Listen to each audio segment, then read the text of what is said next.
Marcos rápidamente jaló el gatillo 3 veces, sin control alguno. Al encender la luz, no era más que su querida hija, con la intención de hacerle una pequeña broma. Así de anticuadas son algunas de nuestras armas nerviosas.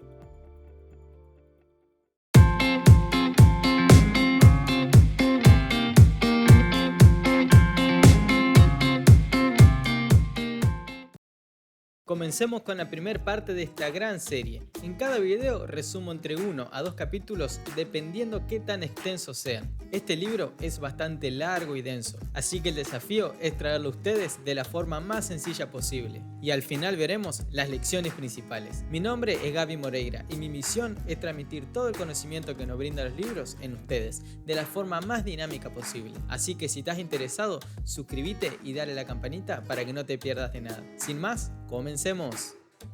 Bien, comencemos totalmente de cero. Primero definamos la palabra emoción, que deriva del latín, y simplificando significa mover, es decir, que la emoción es precursora del movimiento, y no son más que pensamientos que se originan en el cerebro, pero con una fuerte carga de energía, capaces de inhibir gran parte de nuestro sistema o de energizarlo. Toda emoción tiene consecuencia en nuestra fisiología, es decir, que siempre vienen acompañadas de cambios físicos. Por ejemplo, la ira lleva la sangre a nuestras manos y acelera nuestro ritmo cardíaco. De esta forma, estamos preparados para la defensa o el ataque.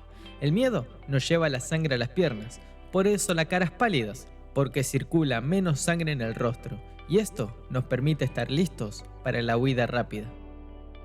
¿Y por qué nombramos estas emociones? Para comprender el poco control que tenemos frente a ellas. Nuestro organismo ya está configurado para actuar de cierta forma, porque estos cambios fisiológicos y herencia emocional en el pasado nos ayudaron a sobrevivir. Estas respuestas rápidas fueron indispensables, pero hoy en día algunas quedan algo obsoletas. Entendamos que la expectativa de vida hace unas cuantas décadas era como mucho de 30 años, donde estos mecanismos de rápida acción eran útiles para una persona de 13 años frente a los peligros existentes de esa época, lo cual eran muy acertados y necesarios. Hoy, un niño de 13 años puede actuar de forma violenta en el salón de clase y solo debido a su propia naturaleza, porque la evolución no puede seguirnos el paso. Excelente. Ya sabemos la importancia de las emociones, el poco control que tenemos y lo obsoleta que son a veces. Incluso ahora conocemos algunos cambios fisiológicos que nos producen. Esta solo fue una pequeña introducción para adentrarnos en la anatomía de por qué se produce todo esto, para que identifiquemos cómo funcionamos. Para ello, hagamos un viaje en el tiempo, a unos millones de años atrás. Podemos decir que el cerebro creció en 3 grandes bloques o etapas. Nuestro cerebro más antiguo es comúnmente llamado cerebro reptil, y este se encargó por muchos años de nuestra supervivencia, y solo le importan 2 cosas, comer y reproducirse, como si fuese un reptil, y se encarga de hacer funcionar correctamente nuestros órganos, de respirar y de todas las funciones básicas y naturales. En este punto, el ser humano era incapaz de sentir empatía o amor, porque solo predominaba el instinto. Fuimos seres totalmente territoriales. Pero millones de años más tarde comenzó a desarrollarse nuestro cerebro emocional, es decir, nuestro sistema límbico, que creció cubriendo al reptil. Y a partir de este momento, en primera instancia, comenzamos a recordar mediante el aroma. Al reconocer el olor de los alimentos, pudimos identificar fácilmente si eran comestibles o tóxicos. Es difícil imaginarnos de una manera tan primitiva, pero estamos hablando de hace más de 100 millones de años. En este punto, recién fuimos capaces de sentir amor materno y de crear lazos afectivos para una vida en comunidad. Este cerebro es tan importante hasta hoy en día porque tiene un almacenamiento enorme. Para ponerlo en cifras un poco arbitrarias, retiene 100 veces más que nuestro cerebro pensante. Por eso, los traumas nos pueden seguir por toda una vida, porque se alojan en el sistema límbico, porque los únicos recuerdos que perduran con tanta fuerza en nuestra mente son los que nos causaron alguna emoción.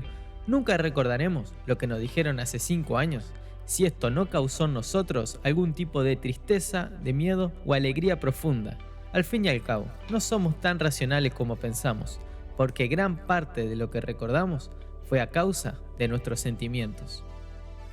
Una parte fundamental que es necesario entender y desarrollar del sistema límbico es la amígdala, que es la encargada de los asuntos emocionales. Es la que dispara las emociones. Entendamos su importancia y de cómo seríamos si no tuviéramos esta parte tan importante. Resulta que a un joven se le extirpó quirúrgicamente porque le producía ataques de ira muy incontrolables. Y al momento que se le quitaron, ya no sufrió ningún otro ataque de ira. En cierta forma, el problema estaba resuelto. Pero resulta que además de no ser capaz de sentir ira, tampoco lo era de sentir amor, empatía, ni tampoco podía percibir los sentimientos de las otras personas. Se había vuelto totalmente impermeable a toda emoción, y a este efecto se le llama ceguera afectiva. Como su propio nombre lo dice, uno se vuelve ciego de afecto. Entonces, por un lado, la amígdala le brinda sabor a la vida y por otro, nos hace perder el control si la emoción es muy vibrante. Lo bueno es que a pesar de que nos hace perder el control, este se puede retomar, pero lo veremos más adelante, en un siguiente video.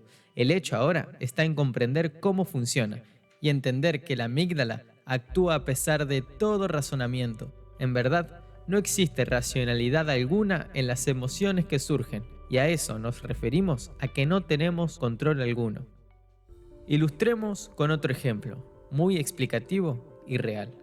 Paula y Marcos volvían de una cena a medianoche. Habían dejado a su hija de 14 años en casa de su amiga. Al llegar a su casa y pasar por la puerta de la habitación de su hija, escucharon y sintieron una presencia extraña. Así que Marcos fue corriendo a buscar su revólver. Al volver, entró con sigilo a la habitación de su hija y en medio de la oscuridad, una silueta negra salta sobre él con un frenético grito. Marcos rápidamente jaló el gatillo 3 veces, sin control alguno. Al encender la luz, no era más que su querida hija, con la intención de hacerle una pequeña broma. Así de anticuadas son algunas de nuestras armas nerviosas.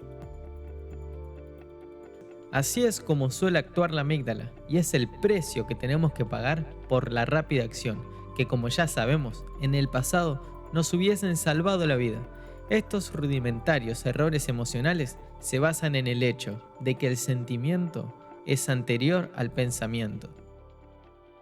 Y como último, por encima del sistema límbico, creció nuestro cerebro racional, es decir, la neocorteza, que es pura y exclusivamente pensante. Es el asiento de todo pensamiento y es lo que nos diferencia del resto del mundo, ya que somos los únicos que poseemos este cerebro, y eso es lo que nos lleva a pensar de que somos dueños del planeta. Sin embargo, al mismo tiempo que este cerebro nos proporciona una supuesta ventaja, tenemos que saber que somos los únicos seres en el planeta capaces de torturar solo por placer, de matar en forma masiva sin necesidades trascendentales. Solo por guerras y conflictos de algunos atentamos con nuestra propia raza, al mismo tiempo que afectamos al sitio donde habitamos. No entraremos en detalle sobre este cerebro, pero sabemos que tiene mucho menos años que nuestro sistema emocional, es decir, y mucha atención con esto, evolutivamente y actualmente, primero sentimos y luego pensamos. Creemos que todo se reduce a la información y al saber ordinario, pero aún somos gobernados por nuestras emociones. Muy bien, hemos terminado esta primera parte que es un poco más científica. Como primer punto, es muy importante entender que no tenemos poder sobre las emociones que surgen, porque estas se disparan desde la amígdala, que actúa independientemente al cerebro pensante. Lo que hablaremos en otro video es cómo controlarlas después de que surgen. Y como segundo punto, es muy importante entender cómo se fue desarrollando el cerebro en esas 3 grandes etapas que mencionamos. Como primer cerebro, creció nuestro cerebro reptil, que se encarga de nuestra supervivencia. Unos millones de años después creció nuestro sistema límbico, que es nuestro cerebro emocional. Y como último, la neocorteza, que es el cerebro pensante. Y llegamos a la conclusión de la gran verdad, de que primero sentimos y luego pensamos. Y que de acá nace el poder de conocer todo esto. Suscríbete y dale a la campanita si te gustó esta primera parte del resumen, que luego seguiremos con más. Si te gustó, hacémelo saber con un gran like. Mi nombre es Gaby Moreira y nos vemos pronto. Chao.